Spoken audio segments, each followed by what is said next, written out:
Assalamualaikum warahmatullahi wabarakatuh. Alhamdulillahirabbil alamin wal aqibatu lil muttaqin wala udwana illa 'alal zalimin. Asyhadu an la ilaha illallah wahdahu la syarikalah wa la na'budu illa iyyah wa asyhadu anna Muhammadan 'abduhu wa rasuluhu la nabiyya wa la rasula ba'dah. Allahumma shalli wa sallim wa barik ala nabiyyina Muhammad sallallahu alaihi wasallam wa ala alihi wa ashabihi wa man walah, amma ba'd.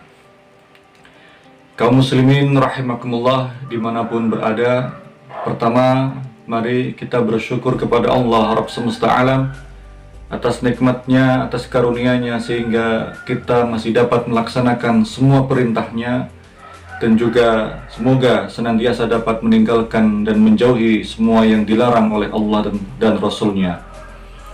Selanjutnya, marilah senantiasa juga kita mengirimkan salawat dan salam untuk Nabi kita Muhammad SAW. Semoga sampai juga kepada keluarga, sahabat-sahabatnya, tabi'in, tabi'ut tabi'in, sampai juga kepada pengikutnya umat Islam yang senantiasa menjalankan dan menghidupkan sunnah-sunnahnya hingga yaumul akhir.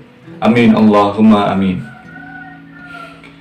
Jemaah kaum muslimin wal muslimat rahimakumullah, sekarang kita sudah berada di salah satu bulan yang termasuk bulan Muharram, bulan yang diharamkan. Kita berada dalam bulan Dzulhijjah, salah satu bulan yang diharamkan. Selain ada bulan Muharram sendiri, bulan Rajab, dan juga bulan ini, bulan Dzulhijjah. Kaum muslimin wal muslimat rahimakumullah, tentunya ada alasan kenapa bulan Dzulhijjah ini termasuk salah satu bulan yang diharamkan. Kalau kita lihat, kalau kita baca hadis-hadis Nabi Muhammad SAW, maka terdapat banyak sekali keutamaan, banyak sekali terdapat fadilah bulan Dzulhijjah ini, bulan yang terakhir dalam kalender Hijriah. Yang pertama adalah hadis dari Abi Bakrah dari Nabi Muhammad SAW bersabda, ada dua bulan syahrani la yanqusani, ada dua bulan yang tidak terdapat kekurangan, ada dua bulan yang tidak ada kekurangan, yang tidak mempunyai kekurangan. Yang pertama yaitu bulan puasa, bulan Ramadan.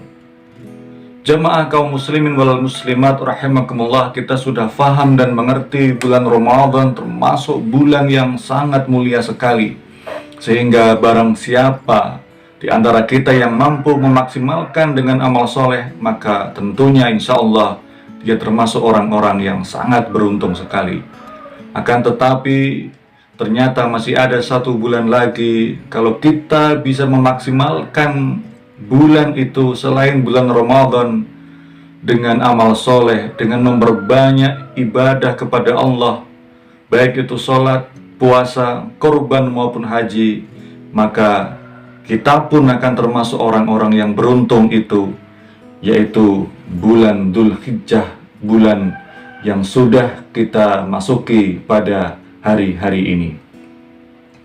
Jamaah kaum muslimin wal muslimat rahimakumullah, selanjutnya hadis lain yang menjelaskan keutamaan bulan Dzulhijjah, yaitu dari Umar bin Khattab. Diceritakan bahwasanya ada salah satu seorang Yahudi yang datang menemui beliau Umar bin Khattab, dan ternyata orang Yahudi itu menyampaikan, berkata kepada Umar bin Khattab, "Wahai Umar bin Khattab, kami dengar bahwasanya ada satu ayat dalam Al-Quran yang seandainya ayat itu turun kepada kami umat Yahudi, niscaya akan kami jadikan hari diturunkannya ayat itu sebagai hari raya kami."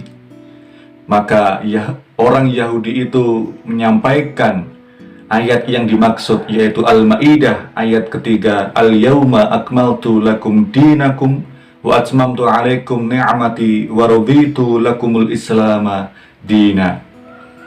Jamaah kaum muslimin wal muslimat rahimakumullah, kita faham, kita sudah mengerti ayat ini merupakan ayat pernyataan dari Allah Ta'ala yang menyatakan bahwa dengan ayat ini Allah telah merestui, Allah telah meridhai Islam sebagai agama yang paling sempurna, sehingga jelas akmaltu lakum dinakum, Allah telah menyempurnakan syariat agama ini dengan sebaik-baiknya, sehingga agama Islam ini hanya agama yang diridhai oleh Allah Ta'ala. Mendengar ayat itu yang dibacakan oleh seorang Yahudi, maka Umar bin Khattab menjawab, "Wahai Yahudi, ketahuilah bahwasanya ketika ayat itu turun dari Allah, ketahuilah wahai orang Yahudi, ayat itu turun ketika Nabi Muhammad SAW khutbah di Arafah, ketika beliau Nabi Muhammad berkhutbah di Arafah pada hari Jumat."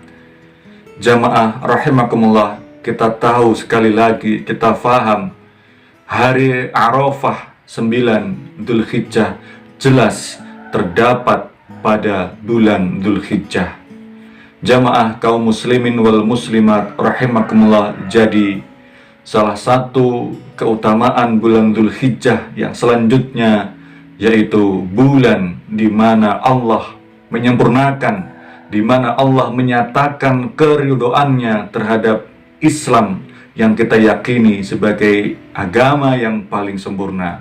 Sekali lagi patut kita syukuri ketika kita sudah memeluk Islam ini sebagai keyakinan, sebagai agama kita yang paling sempurna, dan Allah nyatakan itu pada bulan yang sangat mulia, yaitu bulan Dzulhijjah, ketika Nabi Muhammad SAW khutbah di Arafah, tepatnya pada hari Jumat tanggal 9 Dzulhijjah. Jamaah kaum muslimin wal muslimat rahimakumullah, yang terakhir, kenapa Dzulhijjah ini bulan yang mulia, salah satu bulan yang dimuliakan oleh Nabi Muhammad SAW? Jawabannya karena pada bulan ini terdapat satu hari, kalau kita mampu berpuasa di hari tersebut dengan niat ikhlas lillahi ta'ala, insya Allah dosa-dosa kita akan diampuni oleh Allah, baik itu tahun yang akan datang maupun tahun yang akan depan, tahun yang akan kita lalui 1 tahun ke depan maupun 1 tahun yang sudah kita lewati, yaitu kita sudah ngerti, kita sudah paham, yaitu puasa pada tanggal 9 Dzulhijjah, atau kita menyebutnya dengan puasa Arafah. Jamaah kaum muslimin wal muslimat rahimakumullah, semoga kita mampu untuk melaksanakan sunnah Nabi Muhammad SAW, salah satunya tadi puasa pada tanggal 9 Dzulhijjah. Dengan itu kita berharap kepada Allah Ta'ala dosa-dosa kita diampuni, entah itu 1 tahun yang akan datang maupun 1 tahun yang sudah berlalu.